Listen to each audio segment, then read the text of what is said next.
Professor Robert Sapolsky is a Stanford neuroscientist and primatologist. His lifelong research, studying our brains, our hormones, and baboons, convinced him of one thing: we have no free will. What? In his latest book, Determined, Sapolsky is determined to make the case for free will being an illusion and our choices being a product of our genes, how we were nurtured, and the environments we've been molded by. Up next, Professor Robert Sapolsky challenges basically everything we thought we knew about why we do what we do. This is the InnerView.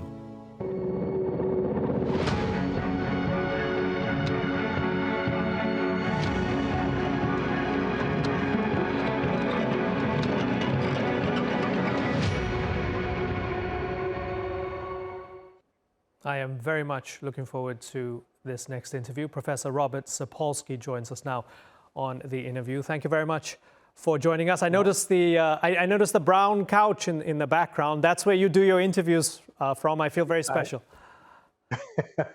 It's also where I nap. So yes, it's very, very special. And it's interesting because we're going to talk about free will and how our context and everything determines how we act, what we believe. And it's nighttime where I am and early morning where you are. So there are different things going on hormonally and otherwise. So hopefully the two match and synergize perfectly. I'm very grateful that we have you on the program, Professor Sapolsky. You have made a bold claim that we have no free will. Make the case for it. Why don't we have free will? Because we are nothing other than the sum of our biology, which we had no control over, and its interactions with environment, which we had no control over. Why did you do what you did just now? Because of what your neurons did a second ago. And they did that in response to what environmental stimuli there were a minute ago, in response to this morning's hormone levels, in response to last week's trauma, all the way back to when you were a fetus, fertilizing.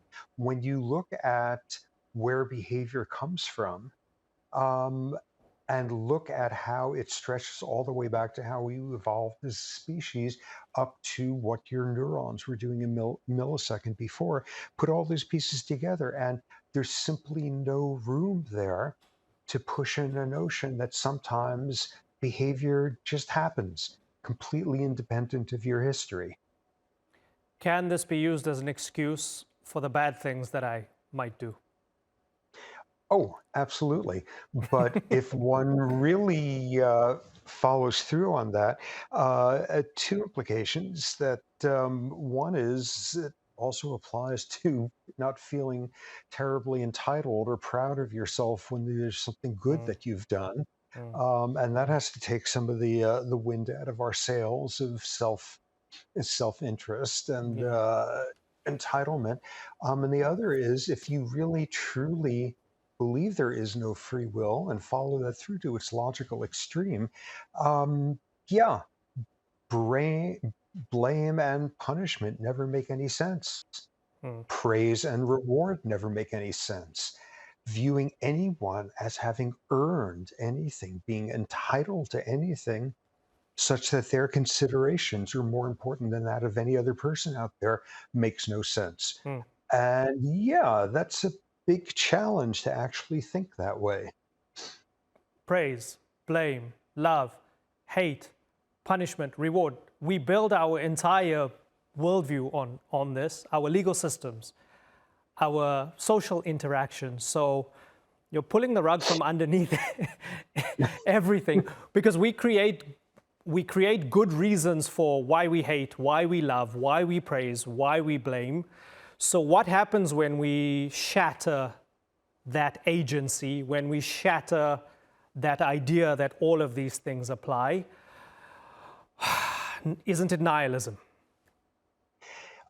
It would be if it didn't steer us instead in some directions that I view as making life a lot more humane. In the direction where someone does something and it's something that you are judging them for. And if you really understand the stuff, sort of your first insight is almost certainly whatever you think you understand about why they did what you're judging them for, you're probably wrong.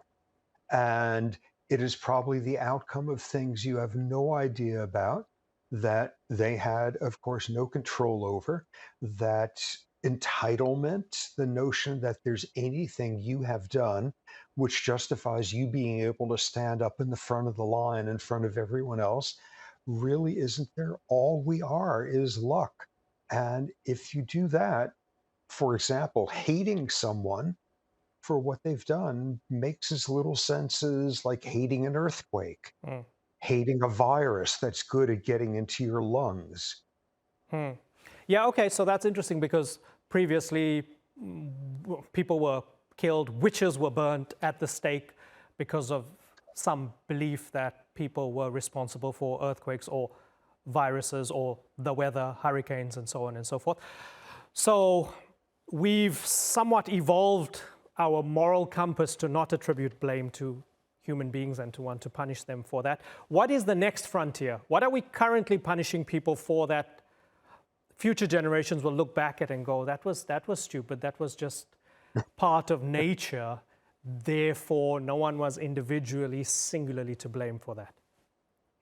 Um, I would say uh, in two domains, and the great example that I have coming to mind, I teach at Stanford University in California here in the United States. It's a big prestigious university, highly competed for, and the 20-year-olds in my classes are great. And about 2 miles from Stanford is the county prison, and filled no doubt with 20-year-olds there. And the next thing we have as our challenge, now that we're no longer deciding that like old ladies with no teeth can make witchcraft and cause there to be hailstorms from out of nowhere. Now that we've gotten past that, the next thing is to realize that the kid sitting in my classroom deserves no praise for Mm, having wound up there. And the kid 2 miles away, sitting in prison, who was the end product of everything they had no control over either, deserves no blame. That simply, that's how they turned out. mm. And that there is no intrinsic moral worth in how any of us turned out because it was just a matter of luck. Yeah, lottery of life. And you have spoken out against societal meritocracy, particularly in the sort of modern sort of capitalistic age where we assume that it's all because of ourselves, but meanwhile it's a lot to do with luck. How do we embrace that while still retaining a sense of personal responsibility for our actions? Yeah, well, that's a tough one. That's a tough one.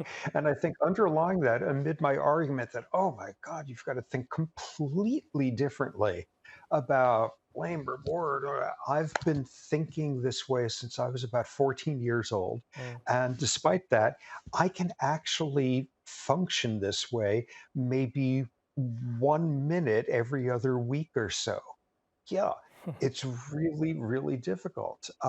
What I think is required is just any time you are making a strong judgment, mm, that's a pretty good time to stop and say, well, let's look at that a second time. And how did they become who they are? mm. And what experiences have they had that I have absolutely no inkling of that made them? And how did they become who they are? And Right. when you unpack that, they had nothing to do with it. Mm. So we look at nature and nurture, and people argue more strongly for one or the other. So nature, your mother, your father, your genetics, your entire genetic line, going down your ancestors. Nurture, your environment, your diet, your hormones, the socio-political context, all of these things. So is it a case of it's nature and nurture and all of these things, what you had for breakfast or didn't have for breakfast, whether you're hungry or not? Is it all of these things, and then whatever's left, whatever the loose change is, that's you? Or is it, is it all of it is just you, and ultimately you don't really control any of it? Yeah, there is no loose change. You're There is no depressing me. we. Well, somehow I managed not to be thinking it this way, but there's no me in there. There's Mm, no little person who's in your brain, but not made of your brain mm, stuff. There's no little, it's not, and along the way, it's not choosing nature or nurture because the two of them are utterly inseparable. mm, Um, there's nothing in there other than the history of what made you you. And when you look at, say, the different disciplinary approaches to thinking about this, you will see there can't be any loose change. For example, you talk about what genes have to do with behavior. And by definition, you're talking about millions of years of evolution of those genes. mm, And by definition, you're talking about what sort of fetal environment, what kind of womb you chose to spend 9 months in, because that had a ton to do with what gene regulation you were establishing. And you're also talking about what you had for breakfast today because of what genes were activated 3 hours ago, making what proteins. And it's all of those pieces. And they're one long continuum, and when you put those together, there's no spot in which there's a me inside there who could say, yeah, yeah, yeah, I know about all my fetal effects and my genes, but mm, stop. I'm going to do this instead. mm. Yeah, there's been some interesting work. I know Gabor Mate looks a lot at the kind of trauma and suffering that happens in utero even. You know, if your mother was struggling when she was pregnant with you, then that's going to have massive impacts and effects. So there's a lot of this aligning right now. If we look at the video wall that we have here, we've got your book, Determined. That's your latest book, The Science of Life Without Free Will. And I love the duality there because it's determined, which means sort of predestined, but it also, people are determined to rise above their genes, rise above their circumstances, and you're dragging them down and telling them, no, you can't. And then there's an image of you with a baboon, and this was from your field work a long time ago. Tell us a little bit about that work that you did in the field in Kenya all those years ago, and how it sort of clicked for you and put you on this path right now. Well, let's see. I've been sort of carpetbagging into two different disciplines over the years. I'm kind of half a neurobiologist with a lab full of rats and neurons growing in dishes and things like that. And for 33 summers, I was then a primatologist picking up and studying these populations of wild baboons in East Africa, looking at what their bodies had to do with their social behavior, their levels of stress hormones, their aspects of sociality, things. These were animals that I not only observed, but I was able to dart, anesthetize them, and do a whole clinical workup on them before letting him go back to the rest of the gang. And one would sort of think that there was some epiphany, um, either looking at neurons or looking at baboons or thinking about neurons while looking at baboons or the other way around, of saying, oh my God, we're just biological machines. Um, as I mentioned, though, those doing that was just sort of my way of passing the Mm, time and collecting more evidence that that was the case because I was 14 when I decided there was no free will. mm, So this was just, so now let's think about the biological machines that we are and spending some of the time thinking about it from the standpoint of neurons and some of it thinking about it from the standpoint of primate evolution and seeing how those pieces fit together. So it was mostly just there was no philosophical mm. uh, thunderbolts that struck me while studying the baboons. They were just sort of interesting, And complex. was it pragmatic that you chose baboons over chimps? And allow me the stupid question. As far as I understand, we share 98.7% of our genes with chimpanzees and a little bit less with the baboons. So why did you choose baboons versus chimps? Oh, they were much more plausible for what I wanted to do. Mm, They're not endangered. Everybody hates baboons out where I study them in Kenya because they're agricultural pests. They live out in the open and open savanna, so you could see more of them in 5 minutes than you can in a rainforest with any mm. other primate there. Um, and they've got big rear ends, which seems unlikely as part of the story, but I would anesthetize them using a blowgun system, and it was perfect. And they had lots of blood, and when they went down, it was easy to hit their veins and things of that sort. My first love in terms of primatology were mountain gorillas, and I actually spent a little bit of time up with them up in Rwanda Mm, years ago, seeing I certainly was not going to anesthetize any gorillas with a blowgun, but could I like identify their, shall we say, fecal deposits as to who mm. it came from, and you could then extract hormones out of that. This turned out to be completely impractical once I saw how a mountain gorilla goes about relieving itself. So I had to give up on mountain gorillas at that point. But yeah, baboons are ideal. They're kind of the fruit flies of primatology. Mm. They're everywhere. They're easy to study. Well, that's fascinating. You remind me a little bit of what Desmond Morris writes about and talks about in saying that we're sort of hardwired for a type of lifestyle that is the complete antithesis of what our modern world has created, our modern civilization, with the way we live, our cities, our interactions. And so it would probably take hundreds of thousands of years for our lifestyle or our civilization to catch up with our genetics, right? If our civilization lasts that long. Is that a big part of what you're trying to do? Is sort of the mismatch of our world versus some of our fundamental drives?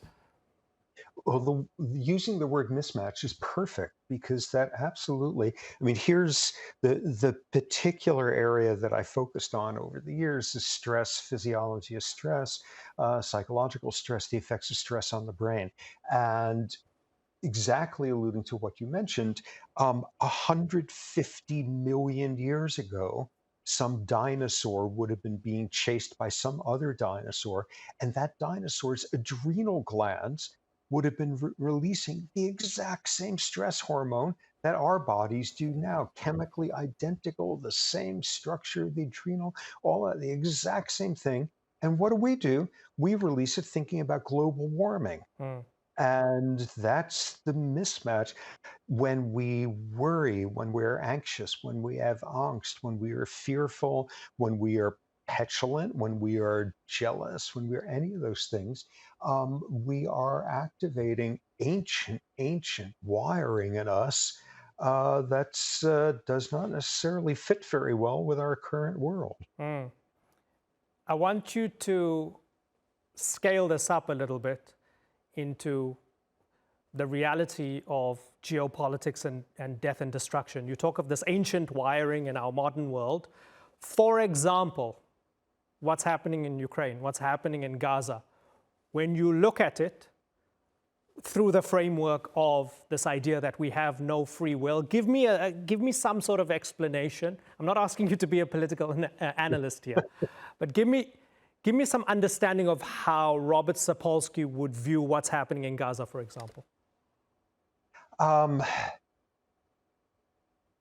in a very historical concept, I view everyone in there being Mm, a victim of the last century's British colonialism that set things up in a way so that one person's homeland was given away mm, and that another person's like aspirations landed them in the middle of a place where everyone hated them. And here we have decades and generations later, all that is done is trained two peoples to have their now great grandchildren from back when hate each other viciously and remorselessly and kill each other's children without a thought. And in that regard, it's everyone there is a victim of colonialism. The establishment of Israel was a colonial disaster. The reaction to, and of course, everyone there hates each other. It was set up that way. mm, Like there's that was just the historical outcome. What I find on a daily basis, as a particular challenge in those domains, is for me not to hate mm, Vladimir Putin, not to hate Benjamin Netanyahu, in my own provincial part of the planet, not to hate Donald Trump, um, because it's not by chance that they became who they are. You don't become an extraordinarily damaging primate unless you were damaged. And like, nonetheless, you got to stop them. You got to, we got to protect the world from the broken biological machines that so many of us are. But nonetheless, like as I sit there and I'm outraged by each day's news, yeah, it's an interesting exercise. Mm. Things could not have been good for any of those individuals if they turned out this way. I appreciate that. I appreciate you wrestling with that also as you answered that.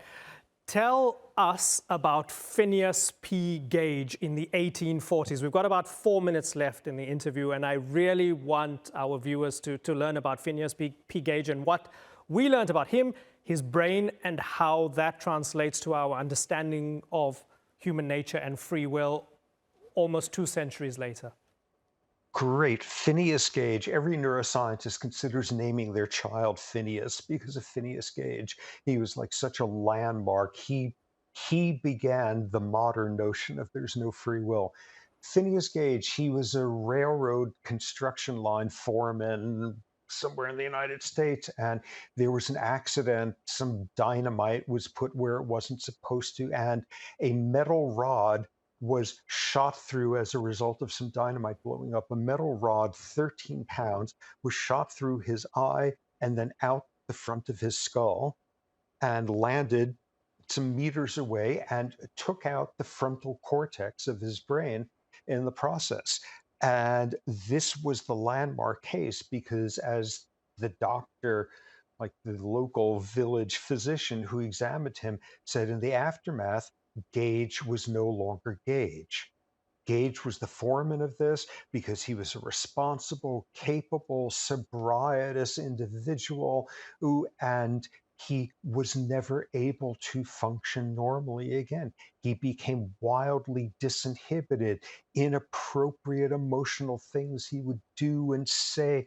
He was unstable in his behaviors. He was indulgent. He became abusive. And where everyone said, oh, that's kind of interesting. Hey, remember that part of the brain that landed way over there after that accident? Uh, Ever since that's gone out, Gage is no longer Gage. And all we've done since then is learn that there's, a billion other pathways to produce that's how we turned out to be. Gage is easy. Gage is easy because you could see one gigantic arc of causality linking that one explosion that drew that rod through his head, and the outcome there. Oh, that's why he became who he became. What's much more challenging is for the rest of us. It's a billion invisible, tiny, microscopic little spider webs of influences and propensities and things of that. And the challenge there is, for one thing, half of those threads we've only understood for like recent decades from research. Half the threads we have no idea actually that they're there. And most importantly, what is so intuitively unlogical to us and causes us to hold on to a notion of free will is you put all those little microscopic threads together and they form something as causative, as determinative, as powerful as a metal rod blowing through your skull after dynamite explodes. It's just much harder for us to see the massively distributed causality that has made most of us, as opposed to Phineas Gage, who one event explains 99% of what he was about. Yeah, and we've also seen with the split brain studies as well, in order to stop the spread of epilepsy from one hemisphere to the other, they cut the pathways, the neural pathways between the two hemispheres, and the epilepsy stopped, but their entire personalities changed, right? So what does that say about us as well? Same version. And every day, according to the estimates, about 80% of humans on Earth prove that they are biological machines with a biological manipulation that they make, which alters levels of consciousness and Mm. focus. They drink coffee. They drink coffee and, oh, caffeine. That's a chemical that presses this button in the biological Mm. machines that we are. And when you stop and think about that, you're doing that because you're feeling a little drowsy. You need Mm. to wake up in time to give a lecture and make sense. You've just had a much subtler demonstration Mm. of we are nothing more or less than everything that came before. Mm.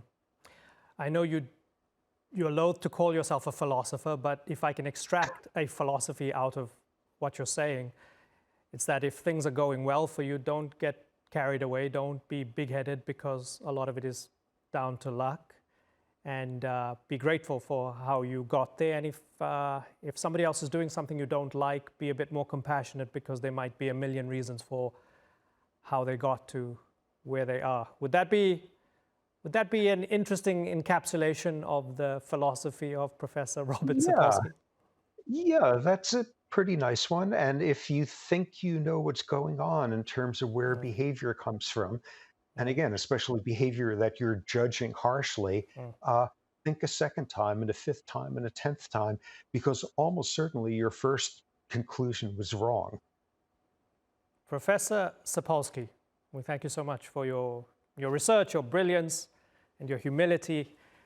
Thanks for joining us on the interview, and I hope you have a really good day. You're at the part of the day where you're having coffee, and I'm having rooibos tea to wind down. So there are different things Yeah, going on, as we said. Uh, well, good luck to both of our machines then navigating the rest of the day. Good. Indeed. Thank you for having me on. Take care. All the best.